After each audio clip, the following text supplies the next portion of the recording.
C'est La fille piégée, un thriller à suspense dès la dark FBI, livre 12, écrit par Blake Pierce, lu par Audrey.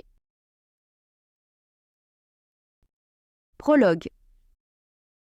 Mike fit pivoter sa chaise vers son deuxième écran et ferma la notification qui l'informait qu'une activité avait été détectée à la rangée 14. La nuit, quand il était aussi tard, le moindre bruit prenait des proportions immenses. Si quelqu'un se cachait là, il l'aurait su. Il ignora donc l'alerte et revint à des problèmes plus urgents. Mike posa les pieds sur son bureau. Il n'y avait aucun intérêt à payer un veilleur de nuit, songea-t-il, alors qu'il s'agissait là de la partie la plus facile de son travail. Securical Storage lui appartenait depuis 12 ans et ses employés duraient aussi peu que les bouteilles de vin ouvertes par sa femme. Il était parfois plus simple de faire les choses tout seul et surtout plus économique. Dans le contexte actuel, même les plus riches comptaient s'efforcer de faire des économies. Sur le premier écran s'affichaient les vidéos des caméras de sécurité. Ses yeux virtuels, qui lui permettèrent de rester assis dans son bureau à tuer le temps, sans avoir besoin de se fatiguer les jambes. Le deuxième jouait un film de Steven Seagal qu'il avait réussi à trouver en streaming. Celui-ci durait 1h40, ce qui l'amènerait à la fin de sa garde. Dans le trou paumé où il était, en Virginie de l'Ouest, la loi stipulait que quelqu'un devait être présent jusqu'à minuit dans les endroits accessibles au public ouvert, 24 heures sur 24. Apparemment, cela décourageait les gangs qui auraient tort sinon pu utiliser l'endroit pour se retrouver et échanger de la drogue. Si l'on y réfléchissait bien, c'était l'une de ces nombreuses lois qui n'avaient aucun sens. Si les gangs voulaient trafiquer de la drogue, ils n'avaient que l'embarras du choix quant au lieu pour le faire. C'était également l'une de ces lois dont la plupart des patrons n'avaient pas connaissance, du moins jusqu'à ce que l'un de leurs ex-employés modèles n'aille les balancer. Ce type avait été sacrément bizarre. Pas étonnant que Mike les virait. Ce dernier repoussa quelques papiers du bout du pied afin de mieux pouvoir se concentrer sur l'action à l'écran. Seagal était menotté à l'arrière d'un van militaire et venait de dire à l'un de ses ravisseurs qu'il avait été tueur à gages. Les fêtes étaient déjà gâchées. Le vieil acteur avait bien 20 kilos en trop et n'aurait pas été capable de doubler une souris, alors de là à se glisser en douce derrière quelqu'un, on l'aurait entendu venir à des kilomètres à la ronde. Mike rumina pendant un moment, distrait. Il regardait vaguement les images qui s'affichèrent à l'écran, mais ne suivait pas vraiment le film. Ce ne fut que lorsque quelque chose se mit à clignoter sur l'autre écran qu'il revint à lui. Il posa rapidement les pieds par terre et adopta une posture sérieuse. L'une des vidéos de surveillance venait à nouveau d'enregistrer une activité récente et une petite lumière verte clignotait. La caméra de la rangée 14. Bien sûr, c'était dans la partie du bâtiment la plus éloignée de son bureau. Il n'avait aucune envie d'aller jusque là-bas, il avait déjà prévu de passer les 2 dernières heures de sa garde à regarder le film. S'il perdait trop de temps, il allait soit devoir rester 10 minutes de plus pour le terminer, soit devoir se souvenir de regarder la fin plus tard, et il savait très bien qu'il ne le ferait jamais. Un projet non terminé de plus. Mike se pencha vers l'écran mais ne vit rien bouger. Un rat, sans doute, ou bien de la poussière qui avait volté devant l'objectif de la caméra. Il revint à son passe-temps, mais la lumière se mit à nouveau à clignoter. Il eut cette fois-ci le temps d'apercevoir un rapide mouvement, mais le temps qu'il se concentre dessus, il n'y avait plus rien. Rangée 14, la pire de toutes. L'idée qu'il puisse y avoir de l'activité dans les profondeurs du bâtiment dérangeait Mike, comme si un coupable sinistre se doutait de la distance qui le séparait du veilleur de nuit et en profitait. Mike soupira, sortit un pied de biche d'un tiroir et s'en alla voir ce qui l'empêchait de terminer son film. Il arrivait que des sans-abri tentent de venir dormir dans l'entrepôt. Tant qu'ils se glissaient là après minuit et repartaient avant 8 heures, rien ne les en empêchait. Cela arrivait bien plus souvent que Mike n'avait envie de l'admettre et il trouvait parfois des parasites le matin. Mais il ne pouvait leur en vouloir d'utiliser leur cerveau. Pourquoi ces gens auraient-ils risqué de dormir dans la rue alors qu'ils avaient au là un toit sans surveillance ? S'il avait été sans domicile, il aurait fait de même. Mike parcourut les allées en faisant du bruit. Il espérait ainsi effrayer les éventuels fauteurs de troubles, ou bien rappeler à la personne qui cherchait à s'abriter ici de revenir à un moment plus opportun. Légalement, il était obligé de les chasser, même s'il n'aimait pas cela. Les lumières étaient équipées de détecteurs de mouvement et s'allumaient tout le long de son chemin, jusqu'à la rangée 14, tout au fond, silencieuse. Son attention fut attirée par un faisceau lumineux qui provenait d'un box spécifique. Le box 3 cents. Mike connaissait bien ce box. Il avait accueilli son propriétaire en personne. Il avait enregistré ses coordonnées et avait discuté avec ce dernier pendant qu'il vérifiait ses documents. Mike se rappelait même avoir plaisanté et dit au type qu'il méritait une réduction parce qu'il était tombé sur un box au numéro rond. Malheureusement, sa blague était tombée à plat. L'homme venait de perdre tout ce qui lui était cher. Sa femme, sa maison et ses investissements. Il n'avait donc d'autre choix que de louer un box pour y stocker ses affaires. La porte du mini-entrepôt était à présent légèrement relevée, comme si le propriétaire était parti en vitesse ou qu'elle s'était coincée. Mike espéra que la porte était simplement mal fermée. Si elle était cassée, la réparation lui coûterait cher. Il se reprit néanmoins et s'en voulut. Les objets entreposés dans certains de ces box étaient tout ce que leur propriétaire avait. Ces personnes étaient dans une mauvaise passe et avaient juste besoin d'un endroit où entreposer les souvenirs du temps où elles avaient encore une vie heureuse. Si cela n'avait tenu qu'à lui, Mike les aurait laissées dormir là si elles l'avaient voulu. Mais aménager les lieux en véritable hébergement nocturne conforme aux lois aurait coûté trop cher et aurait été trop complexe. Il fermait les yeux quand quelqu'un passait occasionnellement la nuit dans son box, mais préférait ne pas s'aventurer dans un hébergement longue durée. Après tout, cela pouvait mener à du trafic de drogue. Il s'approcha et frappa à la porte. « Eh oh, il y a quelqu'un » Pas de réponse ni de bruit paniqué. Il tenta à nouveau sa chance. « Je voulais juste voir si tout allait bien. » Il laissa passer un instant, puis ajouta « Vous pouvez passer la nuit ici, pas de problème. » Toujours rien. Mike posa la main sur la poignée pour refermer la porte, mais sa curiosité prit le dessus. Il avait été fasciné par l'homme qui louait l'endroit lors de leur brève conversation. Comment s'appelait-il déjà ?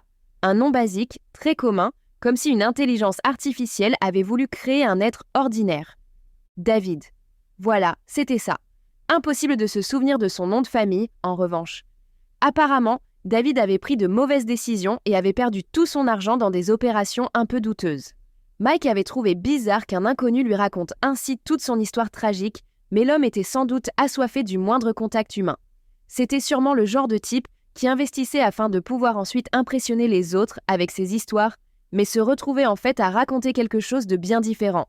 « David » lança Mike. « Je voulais juste vérifier que tout allait bien avant de refermer la porte. » Il prit soin de parler assez fort afin que les caméras captent bien ses mots, au cas où il y aurait ensuite la moindre répercussion légale. Il était évidemment hors de question qu'il se permette de faire le curieux avec le contenu des box, à moins d'avoir une bonne raison. La curiosité le démangeait néanmoins jusqu'au bout des doigts. Que pouvait bien posséder un homme aussi perdu ? Ce David semblait avoir eu de l'argent auparavant. Et s'il y avait là des tonnes d'argent ? Il s'était toujours imaginé que les gens riches accumulaient les lingots d'or et les objets précieux, aussi ridicule que soit cette image. Mais jeter un petit coup d'œil ne ferait de mal à personne, pas vrai ? Si on lui demandait quoi que ce soit, il dirait qu'il ne faisait que vérifier que son client allait bien. Après tout, le type était dans une mauvaise passe. Il préférait ne pas envisager le pire, mais et si ce dernier avait opté pour une solution permanente à ses problèmes temporaires, Zoser ? Mike tira donc légèrement sur la porte, tout en ignorant la peur qui montait en lui. Il avait l'impression de s'apprêter à franchir une ligne interdite et taboue. Tout en lui criait qu'il s'agissait d'une mauvaise idée, mais il lui semblait tout de même que son devoir lui dictait de regarder à l'intérieur. Le faisceau lumineux se fit plus fort. Il remarqua un matelas et quelques oreillers, mais avant qu'il ne puisse vraiment examiner les lieux, quelque chose lui frôla la jambe.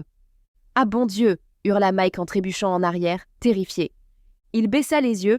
À ses pieds, un petit animal noir et vivant tournait en rond.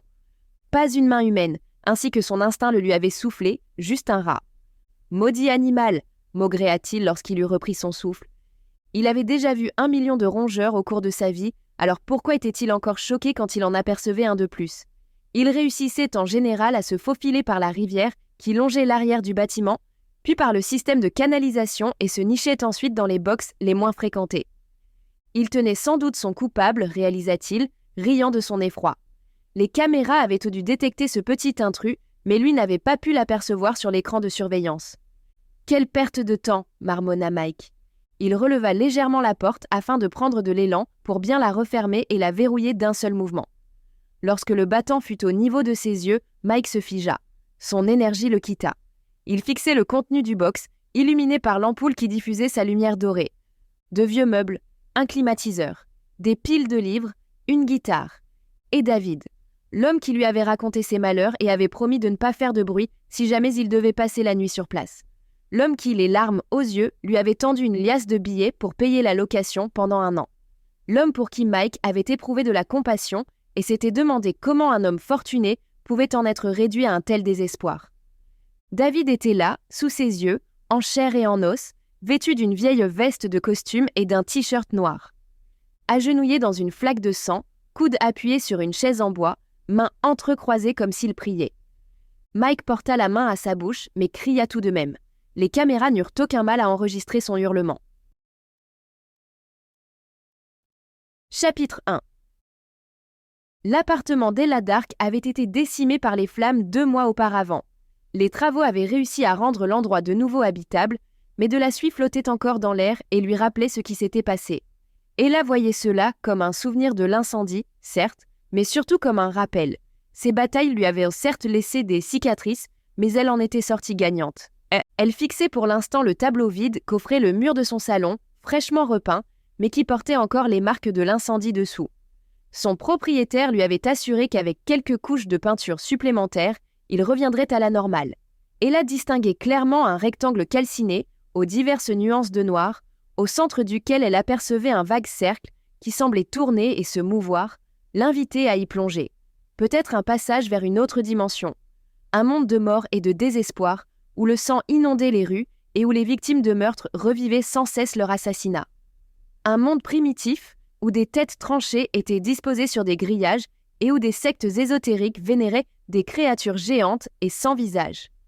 Peut-être même y avait-il des forces de l'ordre dans cet univers imaginaire, mais les horreurs étaient si vastes que la police laissait courir les monstres en liberté. Ella se secoua afin de se tirer de cet effort créatif. Son torse eut de réels soubresauts, comme un chien après la pluie. Elle ne savait pas d'où lui était venu ce songe éveillé, mais se rappela le proverbe qui parlait de regarder dans l'abysse. Mieux valait ne pas trop s'appesantir sur ce qui se passait dans son subconscient, songea-t-elle, car il n'y avait là pas grand-chose de positif en ce moment.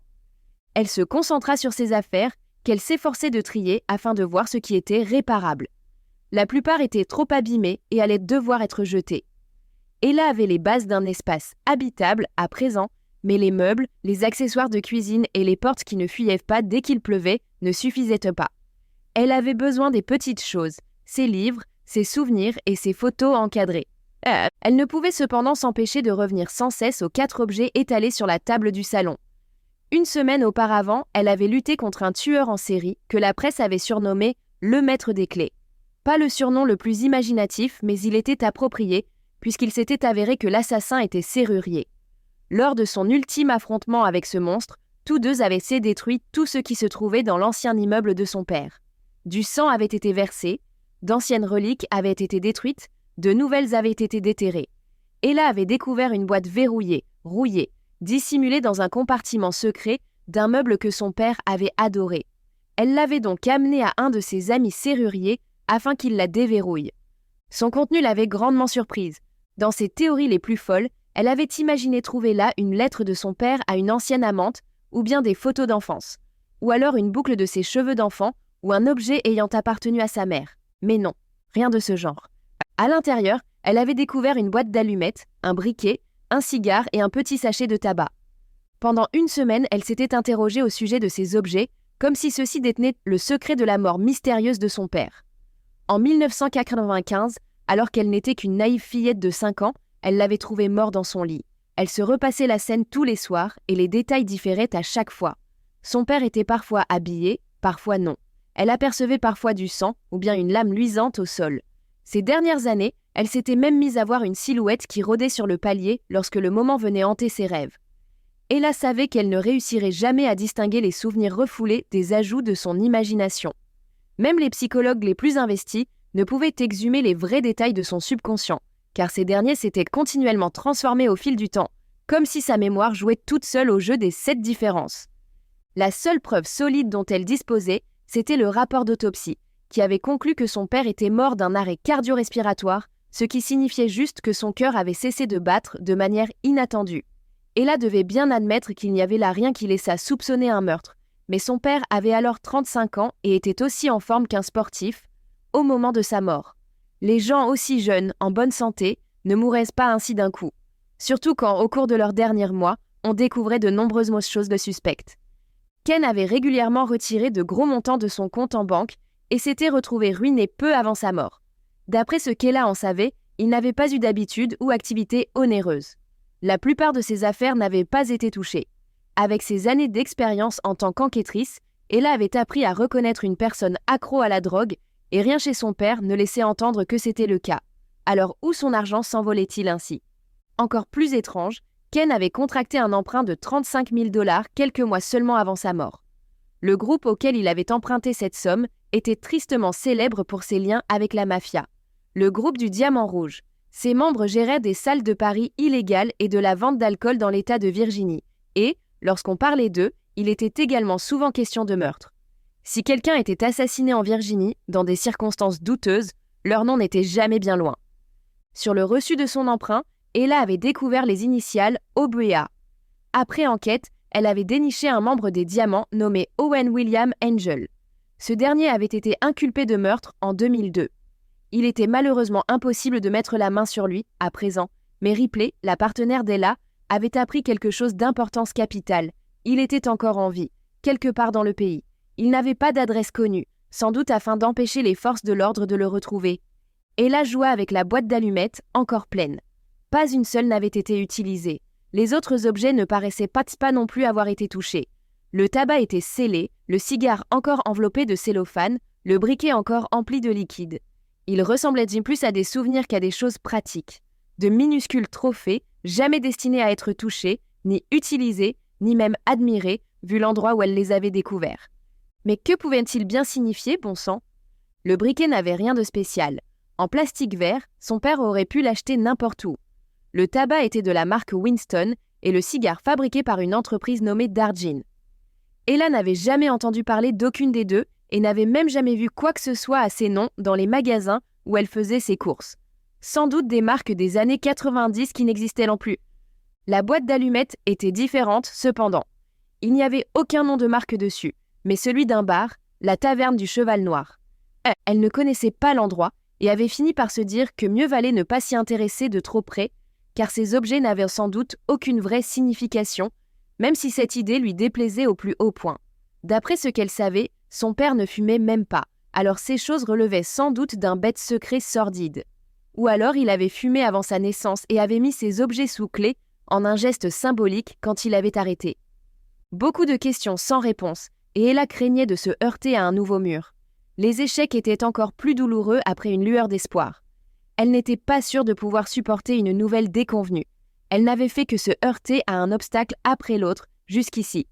Plus elle creusait, plus elle avait l'impression de s'éloigner des réponses qu'elle cherchait. La Taverne du Cheval Noir. Ella saisit son ordinateur. Mieux valait qu'elle soit déçue maintenant que plus tard. Autant étouffer son chagrin avant qu'il ne tourne au ressentiment. Elle entra donc le nom et quelques mots dans un moteur de recherche. De nombreux résultats surgirent, mais peu semblaient correspondre. Des endroits à Washington et à Baltimore portaient le même nom, mais son père ne serait jamais allé dans un lieu fréquenté par les gens de la ville. S'il n'appelait pas le barman par son prénom, alors il n'entrait pas. Point final. Parvenue à la 3e page de résultats, Ella abandonna et revint à la première. Elle modifia légèrement les paramètres de recherche et mit le nom du bar entre guillemets. Elle ajouta également le nom de sa ville d'enfance, à savoir Abingdon. Un résultat prometteur. La Taverne du Cheval Noir, située au 132 Barfield Avenue. Pas d'horaire d'ouverture, ni de coordonnées, pas de propriétaire connu. L'établissement avait déposé le bilan. Ella regarda l'horloge, 9h30. Elle était habituellement au travail à cette heure-ci, mais le directeur lui avait dit de rester à la maison, on l'appellerait quand on aurait besoin d'elle. Elle avait apparemment des blessures à soigner. De plus, Ripley avait quelques affaires à régler au bureau avant de prendre sa retraite. Les deux femmes ne s'étaient pas exactement quittées en bons termes, la dernière fois qu'elles s'étaient vues. Les yeux fixés sur l'abysse circulaire qui ornait son mur, Ella décida qu'elle ne pouvait pas passer sa journée assise ici, à ruminer. Elle songea aux heures qui allaient s'écouler et n'eut qu'une envie, aller voir cet endroit. Dès l'instant où elle en avait découvert l'adresse, ça avait été évident. Elle voulut vérifier en ligne, mais le lieu ne semblait accessible que par une piste en terre battue. Un taverne au fond de la Cambrousse. Exactement le genre d'endroit que son père aurait fréquenté. Dépôt de bilan. Et s'il y avait quand même quelque chose d'intéressant sur place ? Quelque chose qui pouvait lui apprendre d'où provenaient ces objets ? Ella saisit la boîte d'allumettes et ses clés de voiture, puis hésita un instant. Se rendre là-bas signifiait y retourner. Elle n'avait pas mis les pieds dans cette ville depuis une éternité. Chaque fois qu'elle apercevait un panneau pour Abingdon, elle faisait un détour. Là-bas, le moindre endroit regorgeait de souvenirs. Était-ce là une bonne chose ? Elle pouvait peut-être envisager cela comme un genre d'exorcisme ? Retourner sur les lieux du crime et tout visualiser à nouveau, en espérant vainement faire ainsi ressurgir un souvenir refoulé. Peut-être, elle verrait bien où ce voyage l'amènerait. Pour l'instant, il lui fallait absolument voir cet endroit de ses propres yeux, même si cela n'aboutissait nulle part. Chapitre 2. Ella se gara à 400 mètres de la taverne du Cheval Noir et finit le trajet à pied. Elle n'avait pas eu le courage d'aller à son ancienne maison. Pas encore. De toute façon, qu'aurait-elle pu dire au nouveau propriétaire ? « Salut, mon père a été tué ici. Cela vous dérange si j'entre un moment pour parcourir un peu les lieux ?» Non, ce serait pour plus tard. Si elle en avait un jour le courage, elle avait réussi à se renseigner auprès des locaux et avait ainsi appris que la taverne du Cheval Noir était bien à l'écart de tout. Arrivée au bout du chemin tortueux, elle se rendit compte que ce n'était pas franchement une taverne, mais plus un petit café qui n'avait de plus pas franchement fermé boutique. Il était situé le long d'un sentier forestier, perché au bord de la rivière Clinch. Ella se demanda comment les gens pouvaient bien trouver cet endroit, mais supposa qu'il s'agissait d'un de ces petits établissements cachés et appréciés des locaux. Peut-être un lieu de rendez-vous pour les pêcheurs et les amateurs de kayak, qui s'y retrouvaient pour échanger des histoires. La façade moderne suggérait cependant qu'il s'agissait plus d'un lieu de hipster que d'un refuge pour aventuriers. On avait apparemment décidé d'abandonner une partie du nom, et le café se nommait désormais le Cheval Noir. Un petit cheval noir dessiné au pochoir sur la fenêtre lui fit penser qu'il s'agissait sans doute d'une chaîne de café, et elle songea que son père n'aurait jamais mis les pieds dans le café tel qu'il était à présent. Décevant, mais elle s'y était attendue. Ella jeta un coup d'œil par la fenêtre. Il n'y avait aucun client, une serveuse essuyait une table. Son instinct lui souffla d'entrer, ne serait-ce que pour se trouver dans un lieu où son père était venu de son vivant. Le décor avait certes changé, mais une partie de lui se trouvait peut-être encore là, jouant au poker avec d'autres habitués, une pinte de stou posée devant eux. Elle entra sans savoir ce qu'elle allait dire, ou faire. Elle aurait pu se contenter de commander un café et s'asseoir en silence dans un coin, mais elle tapota sa poche et se rendit compte qu'elle avait laissé son portefeuille dans la voiture. Une erreur de débutante. « Salut ma belle !» lança la serveuse. « Asseyez-vous, j'arrive dans une minute. » Elle frottait une table avec la fureur d'un soldat sur un champ de bataille. Elle avait un accent du Sud et guère plus de 21 ans. « Désolée, je voulais juste vous poser une question, si ça ne vous dérange pas. » La jeune femme laissa tomber son torchon et se redressa, sans doute intriguée par cette requête inhabituelle qui venait rompre la routine. « Pas de problème. Dites-moi. Est-ce que cet endroit s'appelait la taverne du Cheval Noir avant ? » « Je ne travaillais pas encore là, chérie. Je ne travaille ici que depuis 9 mois, et ça s'est toujours appelé le Cheval Noir, pour ce que j'en sais. » Ella plongea la main dans sa poche, prête à sortir la boîte d'allumettes pour demander à son interlocutrice si elle avait déjà vu l'objet auparavant, mais réalisa que c'était inutile. Les gens de moins de 30 ans n'avaient jamais vu de boîte d'allumettes à l'effigie d'un bar. « Mais le grand patron pourra peut-être vous aider, » reprit la jeune femme. « Denis, tu es derrière ?» Ella examina les lieux, mais ne vit personne d'autre dans le petit café. « Le manager ?» demanda-t-elle. « Propriétaire » rectifia la serveuse. « Il gère l'endroit depuis la naissance de Dieu. » Elle se dirigea d'un pas sautillant derrière le comptoir, disparut par une porte, puis revint faire signe à Ella de la suivre. « Allez tout au fond et ne faites pas attention au désordre. » Ella suivit ses instructions et passa dans la zone réservée aux employés, un peu surprise qu'on laisse ainsi entrer une étrangère dans un lieu de travail. Ce devait être le charme des petites villes. Vivre dans une métropole l'avait rendue méfiante et l'avait conduite à croire que tous les étrangers avaient des intentions malsaines. « Allez-y, il est sur le balcon. » Ella traversa donc la cuisine en évitant les sacs de café, empilés les uns sur les autres, semblables au trésor d'un dragon. Au fond, une porte menait à la berge de la rivière. Un homme y était assis sur une chaise de camping verte, une canne à pêche dans ses mains ridées, dont la ligne courait jusqu'aux eaux cristallines de la rivière. « Ne soyez pas timide, lui lança-t-il. Il fait trop beau pour rester dedans. L'atmosphère des petites villes, encore une fois. Elle n'avait jamais vu personne pêcher pendant son temps de travail auparavant. « Vous êtes le propriétaire ? Denis, c'est ça ?» s'enquit Ella. Elle chercha où s'asseoir mais finit par décider de rester debout. Le pêcheur posa sa canne sur son support et se tourna face à sa visiteuse. Son visage était marqué par les éléments, il ne devait pas être du genre à rester enfermé durant les froids hivers de Virginie. Ses cheveux gris avaient été clairsemés par le passage du temps. « Denis, oui, c'est bien moi. On n'a pas beaucoup de visiteurs à cette heure-ci en général. Vous faites une balade ?» Le propriétaire ne semblait pas mécontent d'avoir de la compagnie. « Pas vraiment, » répondit Ella en admirant le paysage. « Vous êtes bien installé ici ? Il n'y a pas grand-chose d'autre à faire. On n'a pas beaucoup de clients, hors saison. Vous êtes du coin ? Je viens d'ici, oui. J'habitais sur Saunders Road jusqu'en 95, puis je suis parti à Washington. Comme beaucoup. Comment ça se fait ? S'enquit Dennis. Il ôta le moulinet de sa canne à pêche. Eh bien, vous allez peut-être pouvoir m'aider, justement. Cet endroit s'appelait-il la Taverne du Cheval Noir avant ? Il y a longtemps, oui. Il y a eu un incendie, il y a 10 ans. Certains diraient que c'était une bonne chose. Cela m'a donné l'occasion de tout reconstruire en partant de zéro. Vous avez donc choisi de vous mettre au café ? Oh que oui, les gens ne veulent plus de bière. Tout ce qui les intéresse, c'est le café. Ella songea que cette décision semblait judicieuse. Elle tira la boîte d'allumettes de sa poche et la lui montra.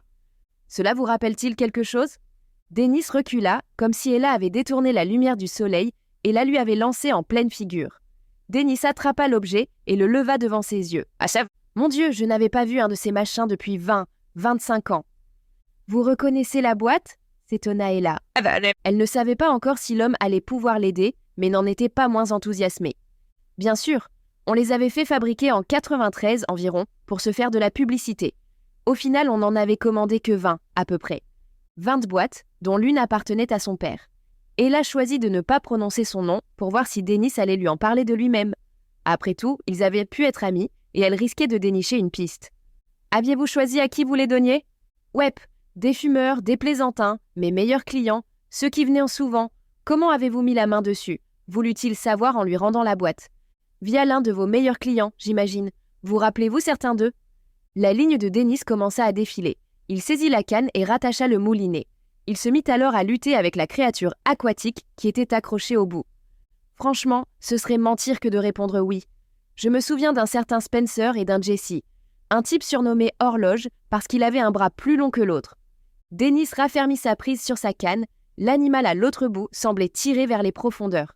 « Vous pensez à quelqu'un en particulier ?» reprit-il. « Vous vous rappelez un Ken ou Kenny ?»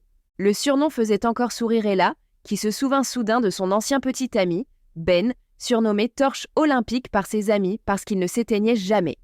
Dennis tira d'un coup sur sa canne et la ligne jaillit de l'eau. L'hameçon était vide. Pas de poisson. Merde, ça aurait été un sacré poisson. Kenny, vous dites ? Ouais, Ken Dark, c'était mon père. Dennis reposa sa canne puis plongea les mains dans un seau empli d'une mixture marron. Il en malaxa un peu pour former une boule qu'il attacha à son hameçon. Désolé, ma belle. Le seul Kenny que je connaisse, c'est Kenny Loggins. Je n'avais pas d'amis nommé Kenny à l'époque. C'était en 95 environ ? Environ, oui. Peut-être un peu avant. Dennis soupira, puis lança de nouveau son hameçon dans l'eau. Je ne vois pas, non. Je n'ai pas donné de boîte d'allumettes à un Kenny. Ça, c'est sûr. Elle a dû passer par d'autres mains avant d'arriver à votre paternelle. Ella referma les doigts sur l'objet, puis le remit dans sa poche. Elle était habituée à la déception, désormais. Avait-elle tort ?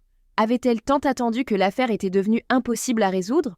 On disait certes que la mémoire humaine était faillible et pas toujours fiable, mais personne ne semblait se souvenir de son père, même dans une petite ville où les ragots avaient pourtant dû aller bon train. Elle en venait même à se demander si elle était saine d'esprit. De toutes les personnes à qui elle avait parlé de son père, la seule à ne pas lui avoir immédiatement demandé si elle était sûre qu'il ait bien été assassiné avait été Ben. Elle ne l'avait pas oublié, mais s'occuperait de réparer ses torts plus tard. « Je comprends. Connaissez-vous quelqu'un d'autre qui pourrait se souvenir de lui ? Un de vos anciens clients ? J'aimerais bien. Ces bons vieux gars sont tous sous terre, alors à moins que vous ne sachiez parler aux morts, vous allez avoir du mal. » Elle savait parler aux morts, en effet, songea Ella. Elle le faisait chaque semaine. Pour chaque meurtre sur lequel elle enquêtait, il lui fallait faire preuve de clairvoyance. Enquêter sur une victime afin de découvrir ses secrets relevait parfois de la conversation télépathique avec ceux et celles qui passèrent de l'autre côté. Mais elle ne pouvait répondre cela à son interlocuteur. Elle venait de plus de réaliser qu'elle pouvait faire office de médium pour des étrangers décédés, mais n'y arrivait pas pour son propre père, ce qui la perturbait profondément. La conversation s'était éteinte d'elle-même. Ella n'avait plus de questions à poser, et Dennis n'avait pas plus de réponses qu'aux à lui fournir. Elle décida de le laisser pêcher en paix. « Merci, Dennis. Désolée de ne pas avoir pu vous aider plus que ça. Restez si vous voulez. Prenez un petit arabica. J'aimerais bien, mais j'ai laissé mon portefeuille dans ma voiture. C'est offert par la maison. » Dennis avait envie de compagnie et cela lui fit mal au cœur.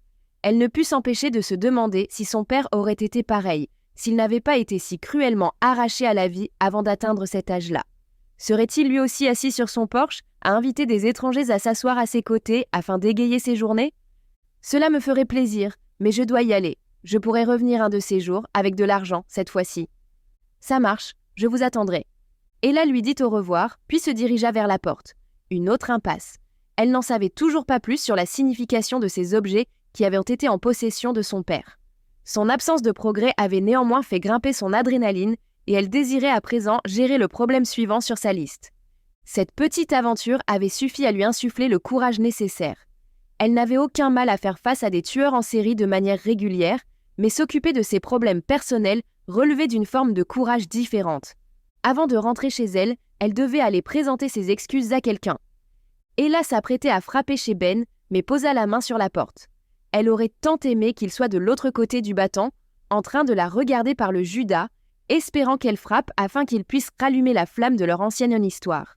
La porte faite de bois et de gonds en métal, plutôt fine, semblait pourtant impénétrable à Ella, comme si la colère de son propriétaire en avait renforcé les matériaux. Ben avait été son petit ami. Sa maturité, sa courtoisie et son corps élancé de stature romaine se mêlaient en un cocktail enivrant et elle l'avait bêtement laissé lui échapper.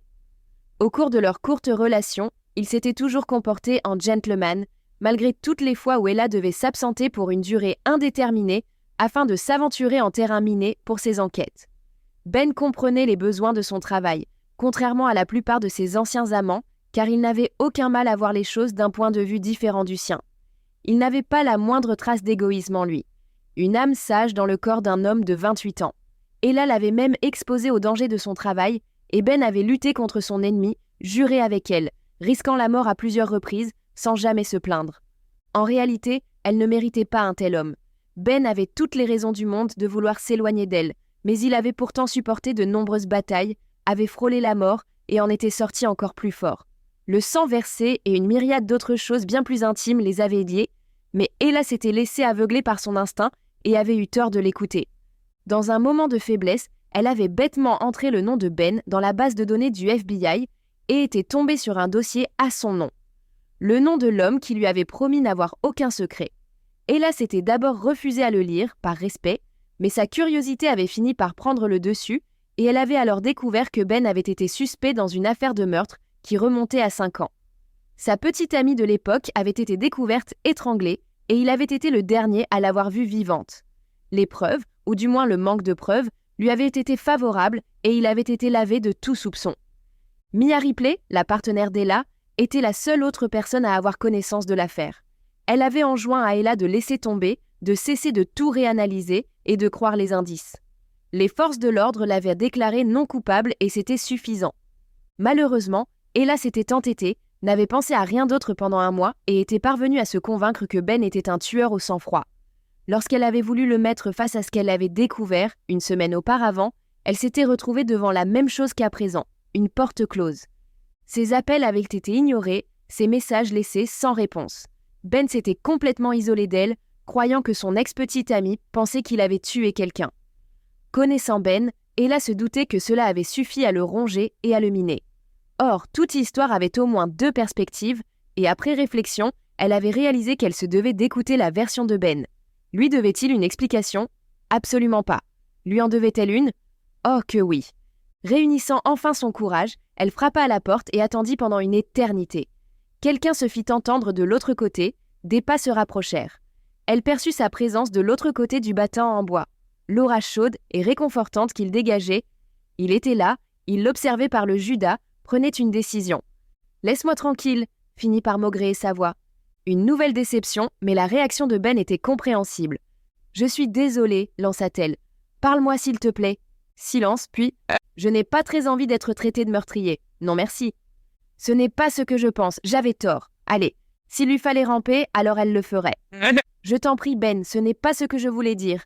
J'étais juste... Je réfléchissais trop. »« Je sais, » répliqua-t-il. « Je veux juste entendre ta version de l'histoire. » La porte s'ouvrit si vite qu'elle sentit le courant d'air causé par le brusque mouvement. Ben se tenait là, devant elle, à moitié habillé, les yeux injectés de sang comme s'il avait fait la fête pendant 3 jours. Elle ne l'avait jamais vu si défait. « Ma version de l'histoire? Tu plaisantes? Je t'ai donné la mienne. Je te faisais confiance et tu as piétiné cette confiance, l'as réduite en bouillie. Si la situation avait été inversée, j'aurais communiqué avec toi.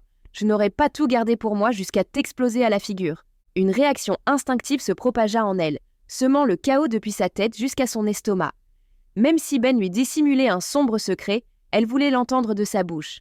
Avoir des questions sans réponse était bien pire qu'entendre une révélation horrible. Ce n'est pas juste, Ben.